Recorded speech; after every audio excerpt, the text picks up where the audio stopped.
वाटलं माझ्या असेल ना की सिद्धांताशी इतकं प्रेमानं लोक म्हणतात या आमच्याकडे या आमच्याकडं, तर ते चांगली गोष्ट आहे ना. आणि तुम्ही आता का नाही सांगत त्यांना, अरे तुम्हाला इतकं प्रेम माझ्याबद्दल आहे तर कशाला उमेदवार देता, बिनविरोध करून टाका. मग कदाचित त्यांनी आतापर्यंत उमेदवार जाहीर नाही केला, हम्म. याचा अर्थ त्यांच्या मनामध्ये असं असू शकतं.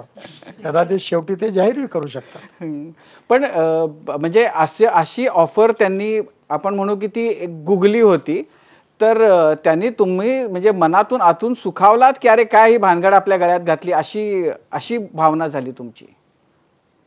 असं आहे की राजकारणामध्ये वेगवेगळ्या प्रकारच्या प्रतिक्रिया लोक देत असतात, बोलत असतात. आता हे चालत राहणार आहे, याला विनोदाच्या भागात घ्यावं. मी भारतीय जनता पार्टीचा सुरुवातीपासूनचा कार्यकर्ता आहे, संघाचा स्वयंसेवक आहे. भारतीय जनता पार्टीच्या सिद्धांताशी माझी कटिबद्धता आहे.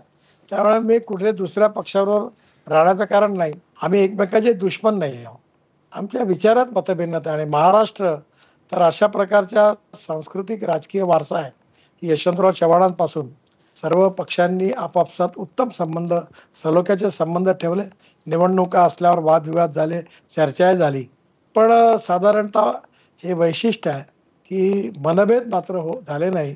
हे महाराष्ट्राची लोकतांत्रिक परंपरा आहे, ही अतिशय चांगली आहे आणि मला या परंपरेवर अभिमान पण आहे आणि आदरही आहे. नाही, पण त्याच्यामध्ये एक मी गेले 10 वर्षांपासून, म्हणजे खास करून खरं तर तुम्ही दिल्लीत गेल्यापासून एक गोष्ट जी मी बघतोय की म्हणजे तुमचे हे सगळ्या पक्षांबरोबरचं असलेले उत्तम संबंध, आणि त्यामुळं ज्यांनाही मोदीजींच्या बद्दल दुखणं